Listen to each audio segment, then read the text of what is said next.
All right, welcome to the RSL Random Fan Podcast. I'm Tyler. I'm Brandt. And we are missing Brennan. Yeah, it's breaking our hearts today. He didn't show up for the podcast today. No, he was, tennis. Tennis this, tennis that. Tennis, everything. But he's really good at it, so he might as well go win. I think he said he's going to win Wimbledon. I don't know. Playing on grass or clay. Anyway, back to the game this week. Guess what we do? We break down the San Jose game. Brandt goes on a rant. Oh, yeah, a bunch of them. Oh, yeah. And then we talk about Club America, the upcoming and probably really good team that's coming to the Riot this week. Yeah, so all of that and more on this episode of the RSL Random Fan Podcast.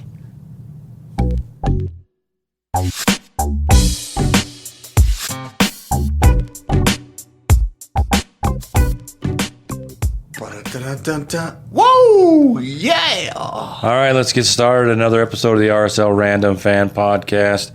I'm your host, Brandt and Cobalt, joined by Tyler Thomas. And he's not here. He's not. He's got stuff going on. He's busy young man. He's out there winning tennis tournaments or something. I don't know. Some Wimbledon? I don't know. Is that a big deal? I don't know. Some grass. I don't know. Anyway, he's not joining us. It'll just be me and Tyler trying to get through as many old man jokes as possible. Oh, yeah. That's right. So let's start with the lineup. RSL hosted San Jose. The Chichos. No means no. Good job, no fans. Means no, Chicho. Oh. Did you hear that? And then did you hear the high hos? No. So if you take the two C's off of Chicho, it says hi ho. Oh, okay, yeah. All right. Off to work we go. Yeah, so I totally made him mad, threw him off his game. Right? Every time we were booing him. Yep. Take that, stupid Chicho. All right, lineup. Cabral on the goal, and then across the back we had Junqua, Quinton, Glad, and Caliscan, and then Ruiz and Anelli in the middle, Luna and Gonzalez, and up top we had Gozo and Agata. However they're playing 4-2-2. 2, 5, 7, 3, 5, 4, 1, 9, 15, 3, 4, 2, 3, 1, 3, 1. My favorite is the 3-1. So offset left back, and then you got the defensive mid. So 3-1-2, and then you got the outside. So 3-1-2-2-2. How about that? All right, on the bench, your favorite player of all time, Bodie Hidalgo. Ojeda. What? Bodie Hidalgo. Well, yeah, he's there too. But yeah. Ojeda, Russell, Kirk Vliet, the goalkeeper. Because what's his name picked up a knock. Oh, did he pick him up? I think he's been playing at the Monarchs too. Yeah, I think that's what happened. Mark Chuk, Barea, Kobe Henry, nice to see him on the bench. He's been playing for the Monarchs as well, I've noticed. And Ariel Piol, that's the bench. And we were minus Brian Vera. And Caliscan. No, Caliscan was there. Catranis, I'm sorry. The yellow card accumulation. They were watching from the bench or wherever they get their. Maybe they were just watching. Maybe they were somewhere else. Maybe they're watching it on Apple. I didn't see him. Did you see him? I wasn't looking. You were in the stadium. Looking for him? I wasn't looking for him. I was paying attention to the people on the field. Oh, yeah, like we normally do. Yeah, after I do parking, and how people usually see when they come in. I do parking. You do not. You interview people in the parking lot. That's not the same as doing parking, Brandt. Come on, and man. you can follow us, and you bring that up. Interviewed quite a few people. I think I had 5. Yeah. Talked to some great fans over there. That was cool. That in the pregame over there in the parking lot, a lot of them in the South End, and just get their thoughts on the season. I'm always interested to see a lot of Diego Luna love, but out of the blue there was some Catranis love favorites. So I always want to know who you like and who you love for the season. He's got more of that dark arts thing that Brennan loves, right? And Dunny loves to love on, right? Catranis. Just a little bit of Dunsethery, if you will. Yeah. Yeah. Trademark. Yeah. We should trademark Dunsethery. See if that's the dark arts of Dunsethery. Yeah. So we've put those up on Instagram, TikTok, and Twitter, wherever you get our stuff, that's where you'll find it. And then also, you want to talk about the other team that showed up to play for some of the game. And they had De Souza. Is that right? Oh, the goalie? I think he just goes by his first name. Daniel. That's what it said on the back of his jersey. Yep. And then Wilson Floriani, Roberts, Jones LaRue, Harks, Ricketts, Espinoza, and the two people you love the most, Martinez, Joseph, and Christian Chicho Arango. Yeah, and to be honest, that's a pretty wicked starting lineup. Espinoza, Martinez, and Arango. Espinoza over the years has been an RSL killer, and so it was good to see him not do so great. Interesting. Their center back is new-ish, so I think that led to a little bit of miscommunication among their back three. We kind of started off just attacking them, just going at them. A couple lobs over the top. Gozo gets in. It's like the second minute. Oh, my gosh, dude. He broke away. It was great timing. Looked like he just takes this nice touch, sets himself up, hits the ball. It deflects under Danielle's arm, and then it hits the crossbar. And then it goes straight down, and it hits right on the line. And then it pops up, and Gozo was kind of doing that and running to the corner to celebrate early thing instead of following it up to make sure it went in thing. Because if he would have done that, he probably could have headed it in. But as it went, the recovering defender cleared the ball. Yeah, it could have had a great start to the game for Real Salt Lake, but didn't happen. Was exciting. I thought... overall, as we start to break down the game, there's one word I would use to describe this game. One word. Just one? Just one. All right, what is it? Sloppy. Sloppity, slop. You're slopping the pigs out there. I was so surprised the RSL, after the way they've been playing the last few games. Yeah. I mean, they played pretty much composed against Cincinnati, even though we never noted that we should note that Cincinnati didn't have their best player. But Denke? Us? No, Cincinnati didn't have their best player when they played us. Oh, Evander? He was there. No, Denke. Oh, they're number 9. Yeah, they didn't have him. So that's true. Maybe with him it ends up 2 or 3-0, but could have been. RSL still played well. Yeah. They played better against Cincinnati than they did against San Jose, and I don't know if that was because the Chicho and they're playing the team right above them in the standings, and maybe it's like, hey, we could actually do something. We could jump over these guys. But it was just sloppy. Yeah, and it was a fireworks game, so we love to just go crazy and do weird stuff on fireworks games, right? Yeah. There was an early poor pass from Gonzalez across the box that Chicho intercepted, and they ended up a lot of last-minute defending from RSL, and ended up with a corner kick. And the first, 15 minutes, San Jose really had them pinned back. I didn't think RSL came out with a lot of intensity and was really ready to go. It was hard to get a feel for the game. The officiating, we don't talk a lot about the officiating. May they rest in peace. But he was a little inconsistent, just like both teams. So they all kind of worked together to make this kind of a sloppy game. Sloppy, messy, soupy game. Some interesting yellows, and then some. I think just like RSL, he kind of put it all together.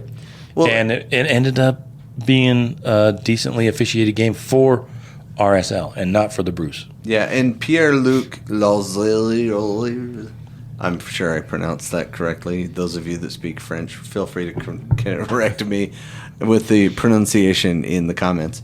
But he's hosed us before, this guy. He's so Canadian that he's French, you know what I mean? And so, as a result, I don't know what that means. I'm not, presuming anything about him other than that his name is French and he speaks with a slight French accent when he comes on the mic, which I kind of like. I like knowing how these guys sound, And well, there was that Poutine incident. He's still upset about. He's just not going to. He's not going to deal with it. He's upset. He hasn't overcome it anymore. He's come to Salt Lake multiple times and had never found good poutine, and he's angry. And he's not angry about it much anymore. So we need to work on our poutine game if we want to get some better officiating. So in the comments, give us some best places to find poutine in Utah. Yeah, I've never had it. Yeah, isn't it like chili on fries or something? I thought it was mashed potato on gravy on fries on something. Sounds delicious. Yeah, know. send us to something about the gravy best place to get poutine and cheese. I don't know. Anyway. And I think it's like double fried, double dip. You know, I watched 60 Minutes. They did a thing on it. Sure. So anyway, RSL struggled. Both clubs kind of struggled in the first half. It was kind of back and forth. I thought Gozo ended up with a ridiculous yellow card. And what are your thoughts, Tyler?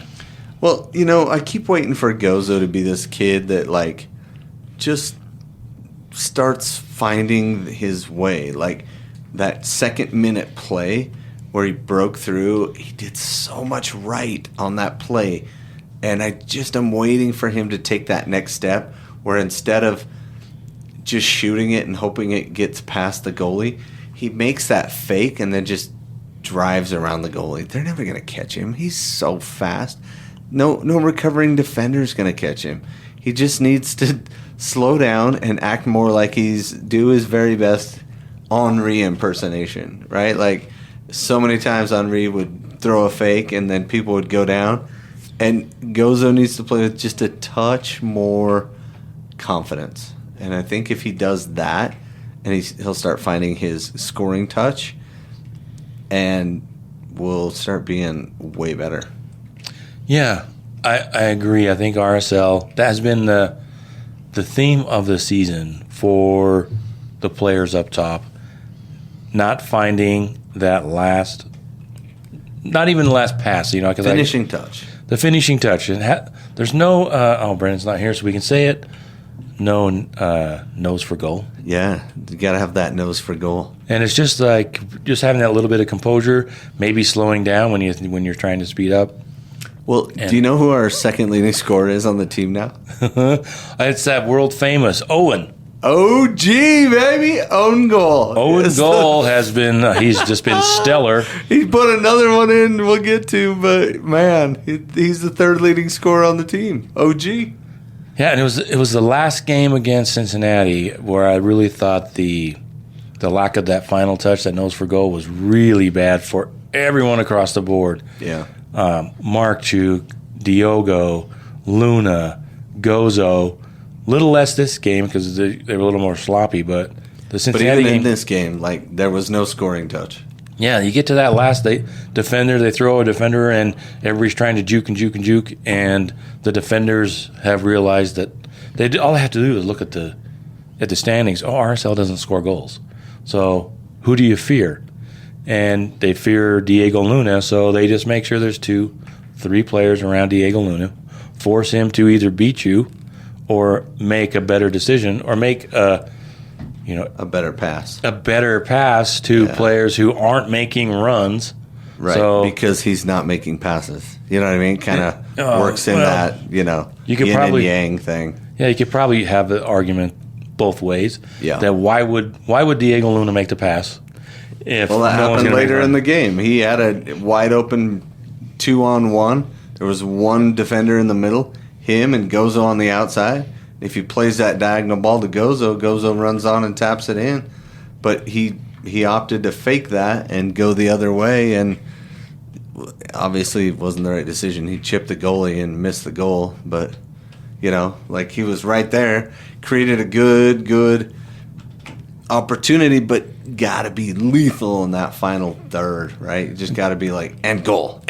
In the first half, Gozo had another opportunity too, where Diogo, who has shown up, he's drifting farther away from the Menendez line, but there was he had a cross, and there was 2 players besides Diogo and somebody else in the box wide open that Gozo makes a nice pass, even if it's a header, if it wasn't there on the ground. So the whole team, not trying to call out Diego, but you expect more from Diego, I think, because of who he is. You expect more from your better players, but at the same time, it just hasn't come together. And this point, I think, in the season, 10 games to go, I feel less and less that it's on Diego, if it ever was, and more on the fact RSL doesn't have two strikers to rub together.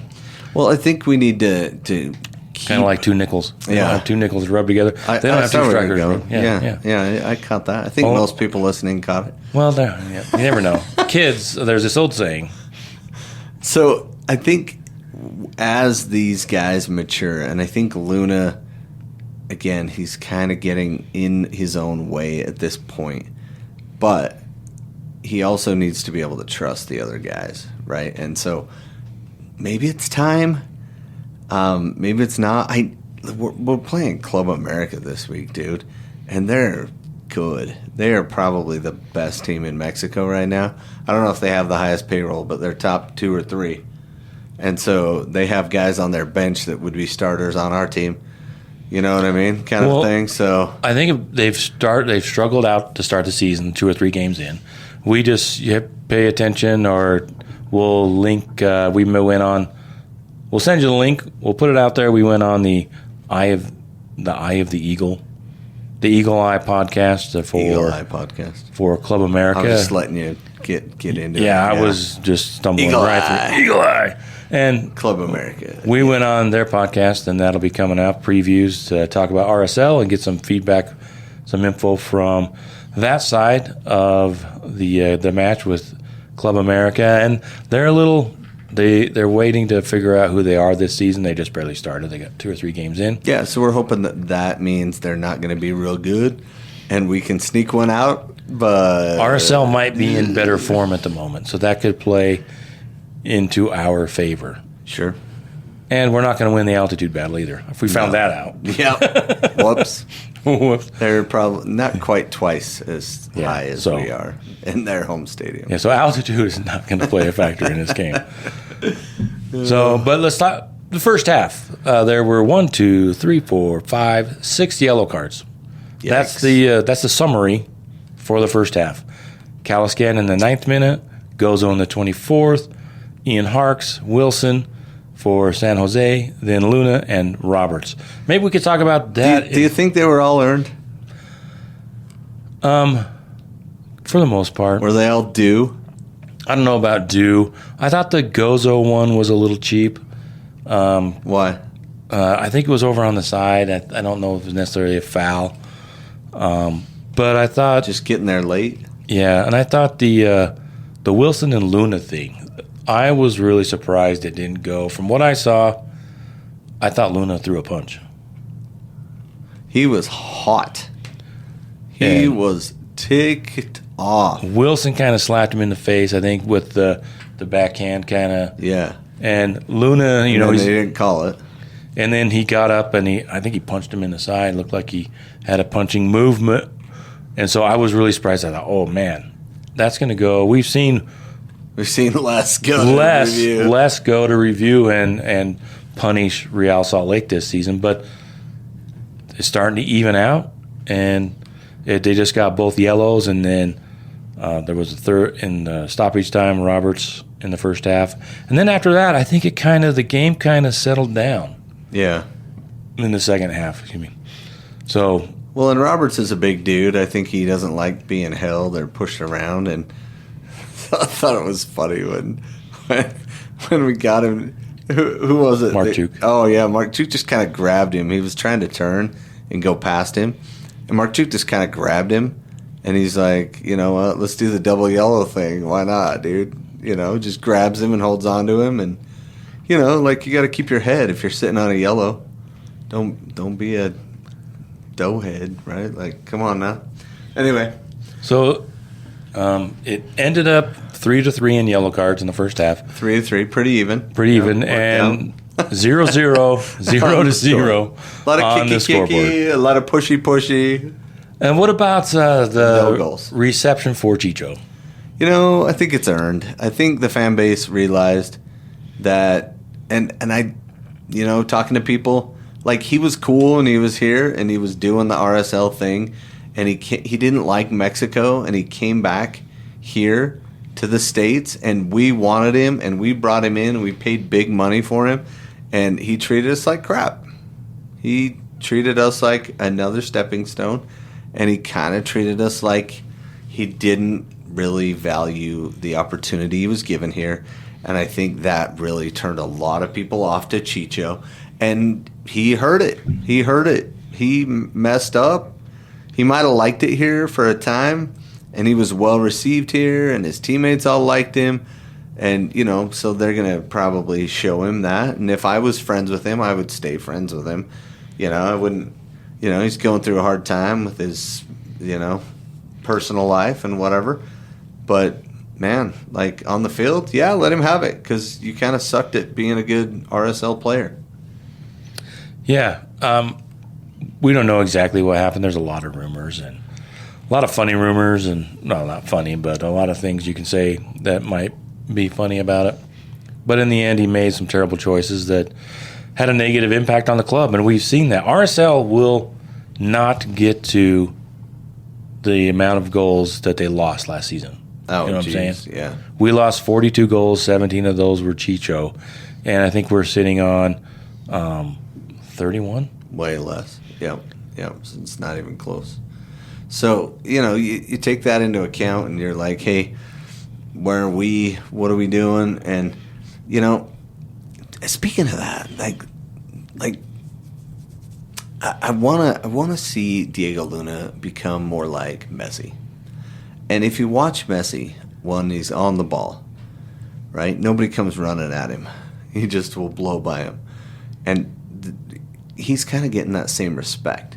But Messi makes so many passes. He makes his teammates look good. He tries to find his struggling teammates in front of the net. I watched this little documentary on him, and it showed how many times he set up Zlatan. And it was ridiculously high number. He tried over and over and over because he knew Zlatan measured himself on goals.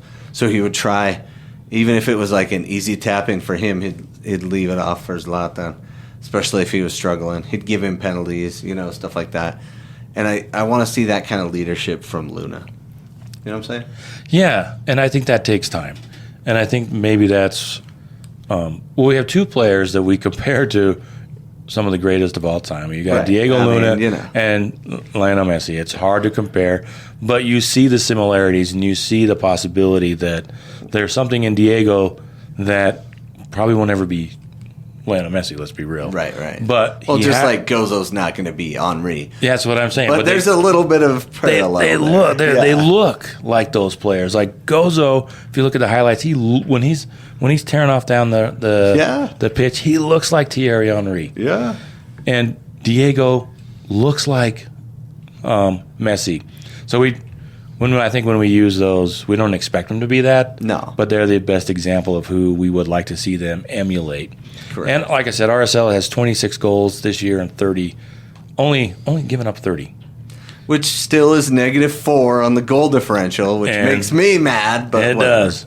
So yeah, I think Gozo. I think we've been kind of harping on finding that final pass, but I'm kind of leaning towards there's nobody to pass to a lot of the time. So I get his frustration, but at the same time, if he wants players, he wants the defense to back off him, he needs to pass the ball. Exactly. That's what I'm saying. That's how Messi gets players off of him. And it's less of him finding the right pass and just making passes. Yeah. Setting people up. And then continuing his run and then getting it back. Yeah. And so because teams know they can just park 2 or 3 people around him, and he needs to go watch that old movie Goal. Like, if you guys haven't seen that, it's a good movie. Go watch it. It talks about a phenom who, kind of has that ability to dribble, and the coach just kicks the ball way far ahead of him. And he's like, why didn't you get that ball? And he's like, it was nowhere near me, coach. He's like, oh, so the ball's faster than you? And he's like, yeah. And then he just stares at him like, did you learn the lesson? And then he had him wash his car and wax on. And he waxed it off, too. And wax on, wax out. Yeah. No. So, yeah, so I think I don't want to be too hard on these guys, but at the same time, because they're young and they're talented and they're super fun to watch. But at the same time, you want them to take those next steps, because they're the professional athletes, but we've probably watched more soccer than they have. Yeah. Doesn't make us experts or anything, but we've kind of Well, you're getting old when you've had like 4 or 5 generations of players get drafted into a league, and then they're retiring, and now they're in the Hall of Fame. So you kind of know but you kind of see the trajectory, and you want them to continue on the best trajectory as possible. It's kind of like when you're a player, you're like, man, I wish I would have had those opportunities. And then when you're like, hey, they're my age, and then you're like, oh, hey, those guys are younger than me. Oh, hey, the oldest guys in the league are my age. Oh, hey, the coaches are my age. Oh, hey, the coaches are younger than me. Exactly. And that's where we're at. I mean, exactly. Yeah. Pablo's younger than us, and, whatever. So. And now you got players on the team where you're like, you were born when? 2000 what?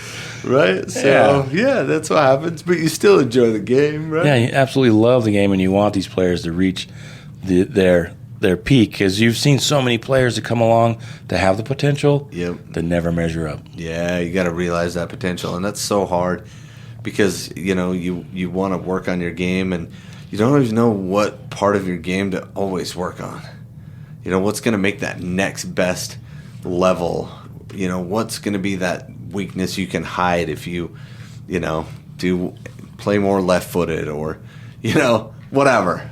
There's a lot that you can work on in any sport, and in soccer, there's so much. So, all right, with 0-0 halftime, let's jump to halftime as we're pontificating. Yep. Orange slices. For the first half, I gotta say Gozo. He's dangerous. He's darting in and out.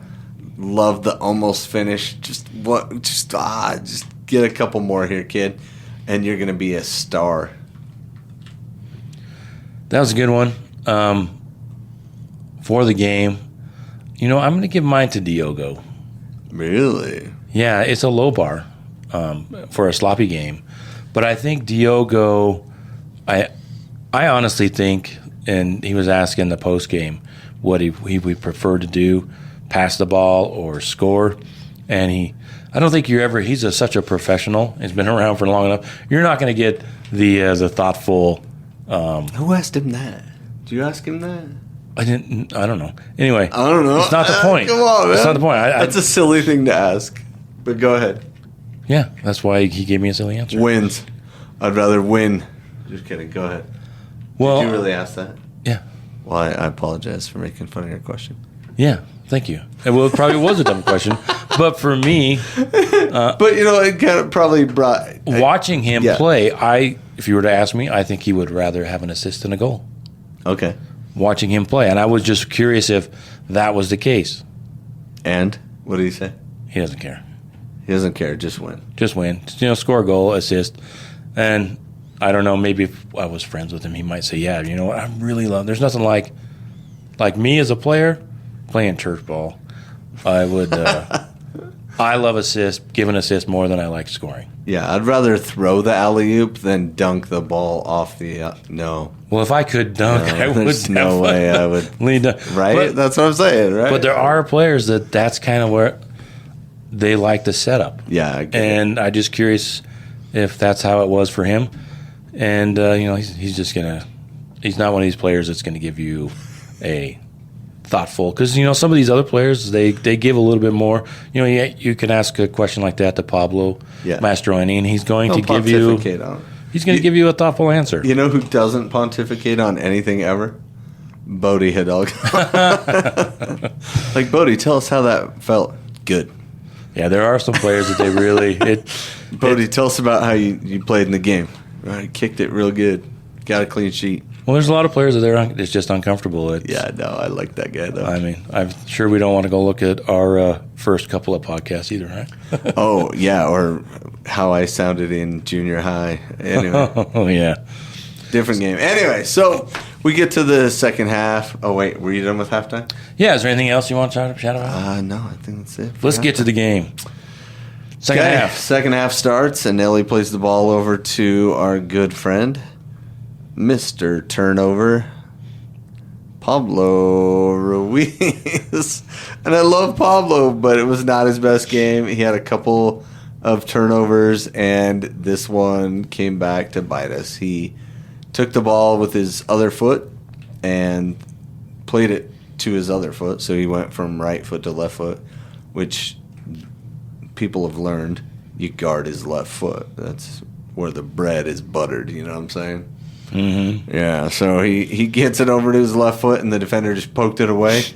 And then they played it through to, Espinosa played it through to Chicho Arango, who ran it all the way to the end line and cut it back to Josef Martinez, who, it was a bang-bang play. Glad he thought he was staying in front of him, but he turned just at the right angle, and Arango put it right on his head, and he headed it past a helpless Cabral. It was a beautiful goal. It was a cool goal by their three most talented players. And I was surprised they didn't have more opportunities like that during the game. I really was.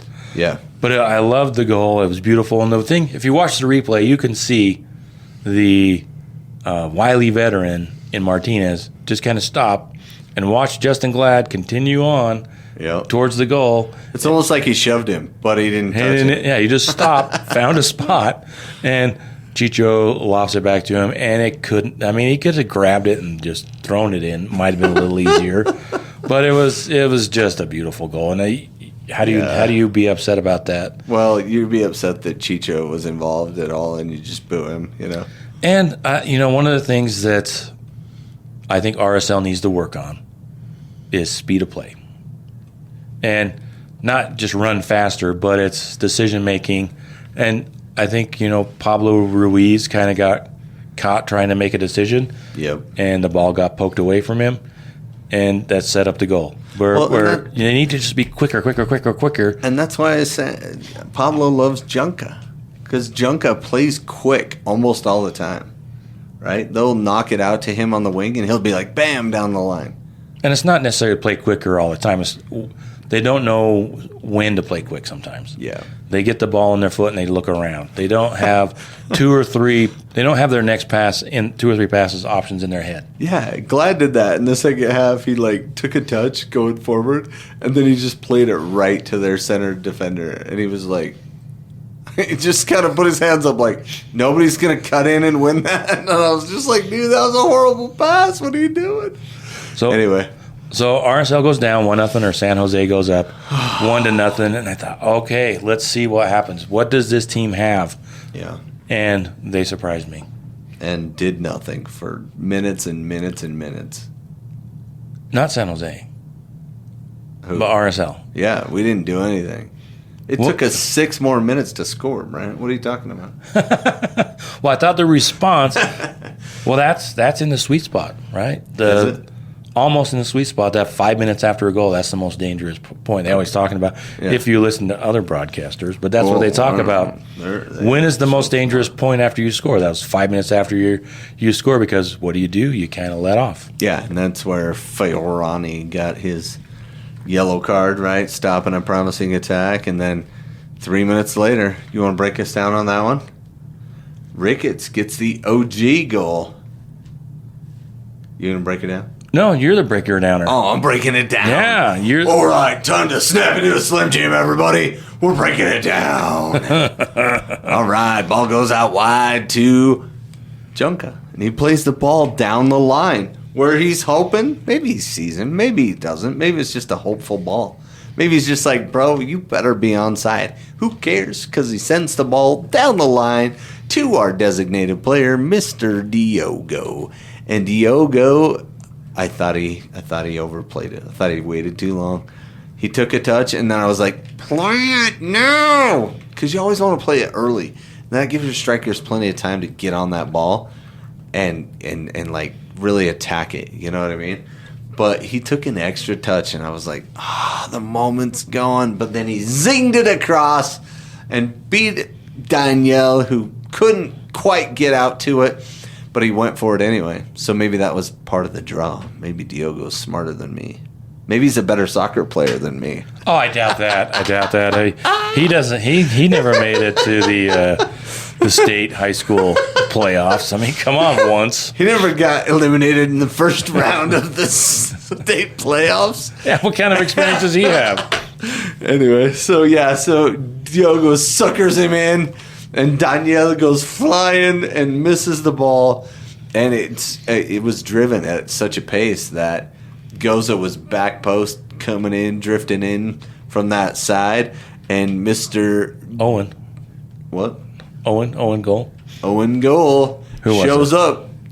Ricketts, who actually had a couple shots in the first half. But Ricketts dives in, trying to prevent Gozo from getting that ball.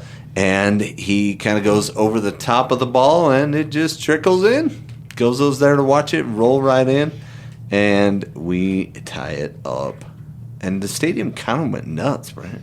Yeah, they were waiting for that. And one thing I was waiting to see if you added to your beautiful breakdown of the goal. Oh, thanks, man. That's nice. Diogo making a brilliant run to beat the trap. Yeah. It was because from my angle where I was at, it was like right there. I was like, oh, man, he's onside. Yep. And a lot of people, if they kind of were looking away, they're like, oh, he's just so off. And he's been doing that a lot. And I think we get that ball in more from Junka than we do from Katranis. But don't tell Brennan I said that. No. Mm-mm. He's too in love with Katranis. Oh, yeah. It's like me and Cabral. I know, right? Double date. Yeah. So it was he beat the trap, and it was a beautiful ball. And like you said, it was sent in with some intent. Some zing. And if the defender doesn't get it, Gozo taps it in. I mean, he'd have to work really hard not to get it in the back of the goal, but we've seen better. So it goes in, and it's 1-1, and I think, RSL was ready to fight back, and then it just kind of went back and forth. And it kind of put them on their heels. At that point, we kind of started taking over the game, and we started playing the way Pablo really wants us to play, which is put your foot on the ball. If we don't have a great pass, hold it up. Be strong enough to hold off somebody. If they come running in at you, know what to do. And we did a really good job of that. We ended up at not quite 60% of total stats of possession at the end of the game, but I think they were 40.3, and we were 59.7. So not quite 60% of the game was our possession. But they had 9-9 shots. They had 3 shots on goal, and we had 3 shots on goal. So it was, in that sense, it was close, shot-wise, shot to shot. But, dude, we had 538 passes to their 366. So they were just playing direct, trying to counter, and we were trying to pass and make the game beautiful. And, in the end, did it matter a whole lot? No, not by shots. And even corners, we had 4, they had 3. And we still don't do a whole lot with corners, but whatever. And then we had 4 offsides in this game. 4? Wow. Yeah. I don't remember any of them, but whatever.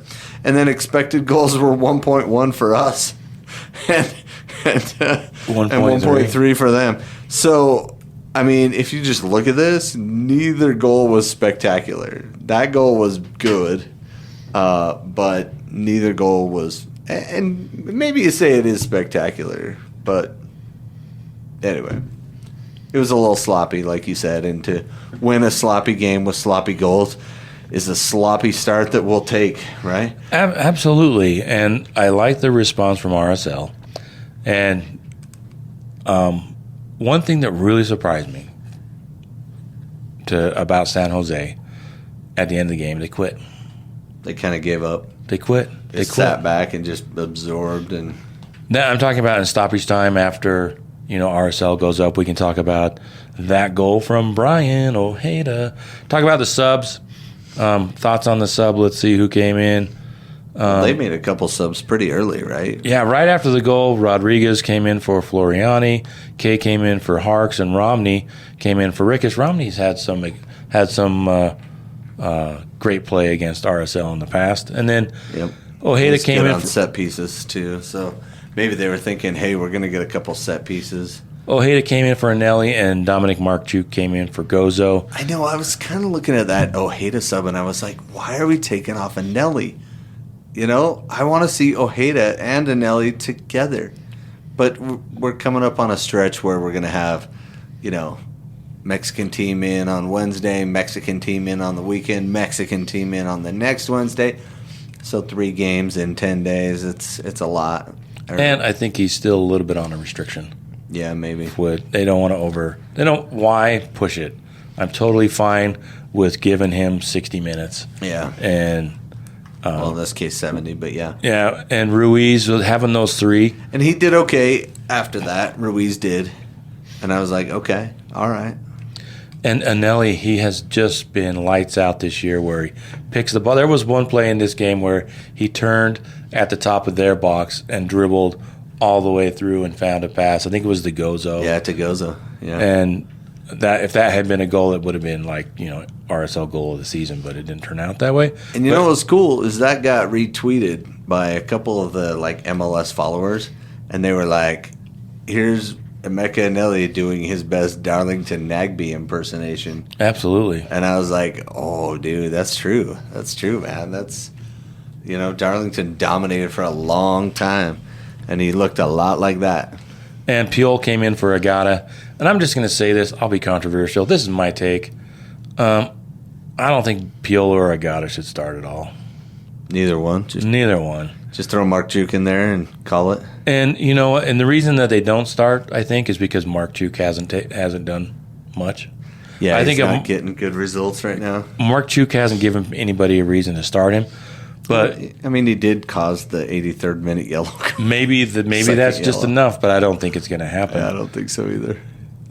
But I thought, because I was thinking about it, it's like, what could we do to? Because I just don't believe that Agata and Puyol at the moment. I think Agata, I don't think he's on the team next year. I think Puyol is. Yeah. Just because I think he would just sign through the end of the season. I think he's a great player. Agata or Puyol? I like Agata. Okay. But I think he's your third option, not your first. Well, I mean, that's kind of why we brought him in, to see if he could be. To see if he could step in and be that first. And he's had a lot of opportunities. And he's got 2 goals on the season. I think so. 2, yeah. Header and then the banger the other night. Yeah. So 2, at least that I'm remembering. Anyway, and Puyol, he had one called back for offside, which that was a great goal. And he had another one. So, yeah, I think Puyol's got more potential upside. And in that case, play the kid, Yeah, I would rather see him start Puyol, but I think Puyol will have, if the rumors are true and they bring in these 2 strikers from in this transfer window, there's your first 2, right? There are obviously going to be some competition there, but that makes Puyol like the third option. Yeah. And you have experience going back to our earlier discussion about players making the pass and whether it's there or not. Maybe that comes from having a player like Matt Crooks on your team who will make those passes. Here it comes. Maybe RSL, they don't have those players as examples, and if players don't see it, they aren't going to do it. So maybe you bring in, if these new strikers come in and they're going to be great examples for younger players. And RSL is hoping that Agata and Puyol figure it out, and they just haven't figured it out. Well, and those 2 new guys, the ones from Botafogo, right, is Ruan Cruz? Yeah, he's supposed to be a designated player. He's already changed his Wikipedia page, or somebody has. Really? Yeah. So $5 million. RSL's paying $5 million for him, and Botafogo paid $10 million for him just recently. No, I think he's on loan. With the option to buy for $5 million. That's what I read. However that breaks down. Yeah. So. And who's the other rumored player? The other guy is so he's Brazilian, right? And the other guy is Eastern European. Oh yeah. I don't know. Until they announce him, I'm always like. Yeah, there's room there. I've read something. There was one player that was really high on the list, but he was asking for all kinds of stuff. That was the rumor. He was asking for all kind, like he wanted sports cars and all kind of stuff. Who knows what's true or not? We won't know. We'll never know. But until it's official, it's fun to talk about. Yeah. So RSL made their substitutions, and it felt like San Jose had like 15 substitutes because they just kept subbing. In the 79th minute, Sakiris came in for LaRue, and Boda came in for Espinoza. And you want to break down the second goal for RSL? Yeah. So Ruiz plays it out wide, and basically it's Ojeda being aggressive, right? he sees the pressure coming from the side, and he's like, I'm going to goal then. And he just takes 1 or 2 touches to set it up. And then he's like, why not just rip it, dude? I'm fresh. I'm young. I'm off the bench. I'm in the prime of my life. I'm feeling it. I'm Paraguayan, and I'm just going to let this ball rip, bro. And he pinged it real good. But here's the thing. He hit it right at him. Oh, yeah. But it was at such a pace that he wasn't quite ready for it. So he got stuck, Danielle did, in 2 minds. And the 2 minds of the keeper are punch or catch, right? And he punch-catched it. I don't know if that's the word. It's a thing. Look it up. He punch-catched it, and then it just deflected off his knee and went in because he wasn't ready for it. Like, his arms weren't strong to receive the ball, and it just kind of hit his knee because he was going down because it was at an odd height, too. And then it just went right in off his knee. So, and also not a shot you normally score from that angle with that shot right at the goalie, and that's why our expected goals weren't very high, but we had 2 of them. And I thought if there was one replay, it kind of looked live, like whoa. I think the ball had some movement on it. It was like it was a wicked the announcers were like knuckleballed that in, so. And maybe there was giving Daniel some grace, or maybe he just hit it really cool. So, well, if there was one replay that was down from the north end, and you could see that ball just kind of like, and it just kind of, and he hit it with such pace. I mean, he probably was doing like you were suggesting, and he just couldn't catch it. But he hit the tar out of it. Yeah, smacked that ball good. He'd had enough. He said, here you go, immigration. No. Take that, immigration. I missed 7 games or whatever it was. Paraguayan, let me in here. All of his frustrations came out into a wonderful goal to put RSL up 2-1. And then there was the play where Mark Chuk, who is very good at getting under the skin of players. Yeah, he's good. It's a talent he's developed. So if you're that instead of getting a left foot, he's gone with that. Yeah.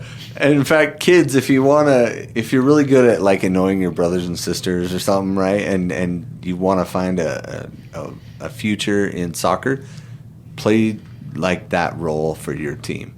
Go out and just poke the other team, get them mad. You might get punched in the face, but you'll get a lot of red cards for the other team. I guess that's a strategy. Well, you didn't have a guy like that on your team growing up? I had 2 of them. Well, for church ball, I had elbows. So. Oh, yeah, that'll do it. That's the highlight of my... There's not a lot of elbows in cross country. So anyway. And then, to kill off the game, our boy, Bodie Hidalgo, subbing in the 89th minute for our boy, Diego Luna, who put in a really good shift. Didn't get a lot of results, but really played pretty well. But again, I think probably trying to do too much at this point. Yeah, and I don't think that's his fault necessarily. Trying to don't want to sound like we're beating him up. He's the best player on the team. But at the same time, you can't. One player isn't going to win the game for you. Yeah. So I think he'll figure it out. Yeah. He'll figure it out. Yep. Hopefully here. In Salt Lake, he'll figure it out. And I thought the red card for Roberts, the second, I think it's a straight red, isn't it? Yeah, no, it was a second yellow. It was just dumb. Both of them. It kind of. Well, and Mark Juke just kind of grabbed him and held on. And then he punched him. Did Mark Juke punch him? Or No, punch him? Roberts punched him. Kind of threw a punch. Yeah, it kind of looked like the Luna play a little bit. So that's why I said, but he got a yellow. Luna got a yellow. So RSL went up a man. And after that, I thought they packed it in. San Jose did have some opportunities, and RSL had some opportunities to put the game away. And gosh, let's freaking get our goal differential up. It was there for us multiple times. There was also opportunities to kill the game off. There were 2 or 3 times where they were trying to get that third goal when maybe, and Pablo didn't ask this question, but Pablo brought it up, maybe it was the time to take the ball to the corner. And even if you lose the ball for a throw-in, you've now pushed your defense forward, and they're having to play through you. And there was a couple of opportunities where there was one where they really had them one-on-one, and they just kind of blew it. Yeah. RSL blew the opportunities, but there were multiple times where take it to the corner, and they'll learn that, I guess. Hope so. Yeah, and on firework nights, we don't have a great record. So I was just like, just kill this game. Just kill it. Let it die. They don't care. They want to leave. Just see this thing out. And we did. And we jumped over them. And we jumped over Houston. And we jumped over Colorado. And we, my friend, are in 8th place in the West. That's 16th place overall. It's really nothing to be that proud of. The only nice thing about it is that it means we're in the playoff hunt at this point. Yes, in the playoff hunt. I back before we get away from the game, I thought the soccer gods were in our favor because the last play about 40 yards out when Pablo Ruiz did a sliding dive. I was like, that was so weird. How do you not give them a free kick and Pablo Ruiz a yellow for that? Yeah, he was like, game's over. Just go home. Yeah, I think he'd had enough of the Bruce, and Bruce got bundled over. It wasn't funny. I'm glad he wasn't injured. Yeah, he's an older guy, but one of his players came in 75 or something. Right? Yeah, he's old. And I was thinking about it, and if this team had RSL's defense, they'd be top of the table. Right? Because they are scoring left and right. Yeah. They've got 46 goals, and I think their goal differential is 4. Dang. It is, yeah. San Jose, 47 goals, 44 given up, goal differential of 3. And they're in 10th place. That's the thing. Like, they get goals in bunches against the teams that suck, but then they get into a game like that on Saturday and they can't hang. I think they've only won 2 of their last 10 or 11 games. Yeah, they don't win tight ones.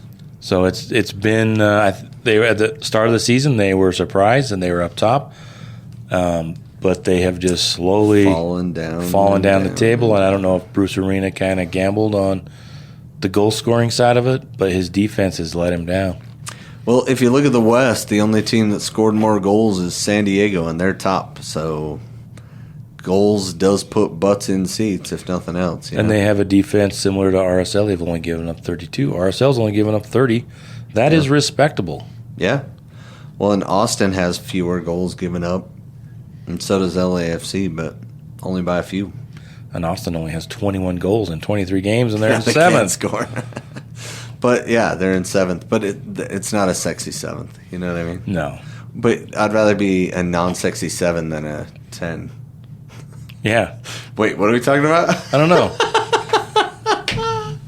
So in 10th. I'm in 10th place. So RSL gets the victory 2-1. A little surprising, like I said. San Jose quit in the last couple of minutes. They were just gassed. I don't know if it's the altitude or just the frustration of the way this season has turned for them. Yeah, and the way the ref was reffing. And, they feel like it's just, let's just get out of here. maybe that's actually a team where the offense is just like, how many do we have to score? Yeah. And they only got 1. And it was the best goal of the game. Yeah, it was. I really enjoyed it. I thought it was a great goal. So RSL in 8th place. They've got 3 games coming up this Wednesday, July 30th against Club America. Now, I implore you fans, please, please, please come out to the Riot. There's going to be so many Club America fans out there cheering for their team. Come and cheer for our team. Get out there and be loud and show up and stand in the north end and make a riot out of the place so that our boys don't feel like they're not at home, you know? Well, I think you should confuse them and everybody wear the gold kit. Oh, and then it looks like you're playing for America, but you're not. You're going to throw them totally off. Yeah. So they've got that game on Wednesday and then this Saturday against San Luis. And then the following Wednesday against Querétaro. I don't know if I'll ever be able to say that right, as much as I would like to. Querétaro. That's pretty close. Yeah. You're getting there, yeah. You've made a lot of strides, bro. I'm working hard, working hard. So the next game, the next regular season game for RSL is August 10th. And I think we've got 10 games to go. Wait. So they're not stopping the whole season like they did last year for Leagues Cup. What's the difference this year? I think what they're going to do is they have the first round, and then I think after that, the top 4 from each league move on. I haven't paid much attention to it, to be totally honest. Oh, yeah. No, that's essentially what it is. And then basically they play Wednesdays. Yeah. And everybody else is playing league games on Saturdays. Yeah, so they're throwing it in during the Wednesdays, however they're going to do it. I like the idea of it, but I haven't jumped into it. I'm not, making my predictions or anything like that. Yeah, until we get out of this little first round thing, and honestly, I think we can take San Luis, and I think we could take Querétaro, but Club America, man, they're freaking good. They have like 4 Mexican national team players. They have a Uruguayan national team player. They have a Chilean national team player. They're good. They're good. So I don't expect us to win that game, but if we get a good result against San Luis, then I think we go for it against Querétaro to try to get out of the group. Yeah, and I think with Club America, they've struggled. Like we said, we went on with the Eye of the Eagle. The Eagle Eye? Eagle Eye. The Eagle Eye. Don't get old, kids. I'm telling you. Don't get old. And they feel like the host, Ivan, they're confident, that they're going to win. But there is some, not apathy, but they are not happy They're a little worried with the way the season has started for Club America. Yeah. And they're a club that, you got to win trophies. Yeah. You just got to win trophies. And that's the thing about RSL, right? If you don't win trophies, you don't got to win them. So there's less pressure. That's kind of the thing. That's not the way to look at it, but that's kind of how it is. I mean, that's why it sucked so bad last year that we were so good and then so bad in the second half, right? Yeah, that's frustrating. So I think Tyler predicted that RSL gets beat 7-1. No. What did you? 3-1. 3-1. And we late give goals. up 2 goals. Give up 2 late goals when we're gassed, and have given all we got. And I think that RSL can beat them if they play defense. Cabral is going to have to stand on his head. But if Club America gets 3 goals, I don't know how RSL can beat them. Yeah, there's no way we're going to get 3. But if 2-2 PKs or whatever it is, because they go, if there's a draw, they don't play extra time. They go right straight to PK. They go to PKs, and I think you get the extra point if you get the penalty kick. Gotcha. So it's not a bad thing to. No. Yeah. And then August. Let's look at August. I was looking at this. This is really going to tell the tale. RSL they don't have the hardest schedule probably, but it's a harder schedule than they had through June and July. Yeah. Because after the Leagues Cup, they go to the Red Bull, who... They're in New York. In New York. New Jersey, but yeah. Not having a great season, but RSL, I think they've had some... I mean, it's kind of a 50-50 there. Sure. And then Charlotte with Wilfred Zaha. That is a half-decent... That's a crazy place to play it, too. Charlotte has some pretty passionate fans and stuff. So there's some opportunity there. Yeah. But Eastern Road swing there on the 10th and 16th. But then the rest of Minnesota, because that Red Bull game's on Sunday, right? Yeah. Yeah. That's Sunday, August 10th. Yeah. But then as we finish the season, Minnesota, Seattle, Sporting KC, 2 LAFC matches because one got moved when they were in the Champions. That's right. So home and away. We have a home and away with them on the 17th and 21st. That could just be the nail in the coffin as far as our playoff chances are concerned. It absolutely could be. And we do not play them well. Austin, Colorado, and St. Louis. And Colorado's probably going to be fighting for that last playoff spot. And St. Louis, I mean, if RSL's on the bubble that last game, St. Louis, whose season has been horrific, would probably love to have somebody join them. So it's not a total uphill battle, but it is going to be a challenge for RSL to maintain a playoff position. Yeah, that's a tough schedule. But it's doable. It is absolutely doable. Yeah. But it's much harder than June and July was. Mm-hmm. And those 2 LAFC games, that's really one at home and one away. Scary. And, Austin, Colorado, all of those players, all those teams except for Kansas City. Where's Kansas City sitting? They're below us a ways. They have a lot of goals, but not very many, ton of goals given up, 45 goals given up. Only the Galaxy have given up more. Yeah, so they've got... In the West. Currently, Colorado in 9th, and then Sporting is in 13, and St. Louis in 14. So those are 2 teams that would probably love to beat RSL. And the rest of them, Austin, they could be fighting. Austin's right above us in 7th, LAFC's in 6th, Seattle's in 4th, and Minnesota's in 3rd. So there's quite the disparity of where teams are in the standings. But it is the West. It is the last few games of the season. But I think RSL could do it with if they continue to play like they've played before the San Jose game. If they want to be sloppy like San Jose, they're going to get punched. They're going to get punished. Yeah, and one of the things I noticed is our points per game. So everybody below us in the standings is 1.2 or lower. Everybody above us in the standings is 1.4 points per game or higher. And we're at 1.29, so 1.3 basically, points per game. And it's funny because a few games haven't been played. That LAFC one got skipped, right? So LAFC is actually only on 22 games played, where almost everybody else is on 24 and 25. So Austin's on 23, and they're right above us. So we're on 24 games played. So we're kind of in a spot because Colorado and San Jose, they're below us, but they've played one more game than we have too. So we kind of have this 8th spot. It's kind of ours right now, right? And if we win one more game, we can pass Austin, but they still have a game in hand, so they have 2 games to our 1. So, let's just enjoy 8th place for a minute and see how this feels, Yeah, and there are some teams that are out of it. You could argue that Kansas City's out of it at 24 points. They are 6 points out. I guess nobody's technically out of it, except for St. Louis and the Galaxy. Well, I think Dallas is out of it mentally. That team, they could be so much better, but they have a home record of 2-8-2. They're tearing up that one whole side. If you watch the broadcast, it's the side that the cameras point to.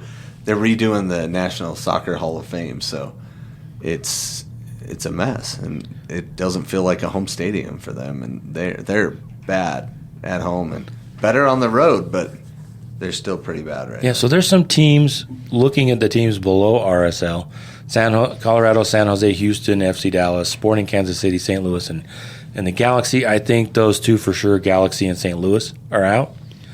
You could argue that Kansas City and Dallas are kind of tipping that way. Mm-hmm. They've had horrible seasons, so it's probably Colorado, San Jose, and Houston. If they are, what do the rest of their seasons look like? Are they willing? Are they going to step up? San Jose looks like they're just rocketing to the bottom. Well, they played us to a good game, but we took it to them. We won, even though neither one of our goals were great. So I don't think they're that far off. And when you can score goals in this league, you always got a chance. They need to figure out their back line, though. They've tried 3 or 4 different guys at center back, and they need to switch to a back 4 and just pack it in a little more, or find a better center defender. Maybe Romney's the answer if he gets healthy and everything, but, man, they need some help there for sure. So it's all there to be played for, and that's why we do it. Right? Love it. Good stuff. Got to play the games. 10 games to go. The season's almost over. I can't believe it. So anyway, thanks for listening. Get us wherever you get your podcasts. Go and subscribe at YouTube. We're on TikTok. Had a great time interviewing RSL fans and getting their opinions. Some great opinions, and we really appreciate that. Follow us on Twitter, Instagram. We're going to continue to get as much content out there for you, and we appreciate all those that appreciate listening, and we appreciate feedback. Brendan's not here, so, we only care about the positive stuff, right? Correct. Yep. Nothing. But if Brendan was here, he would say, tell us what we're doing wrong. And in honor of that, we'll share that for him. Yeah, we'll tell him. We'll tell him everything you guys got for feedback. Yeah. All right. Thanks for listening. Thank you. See you.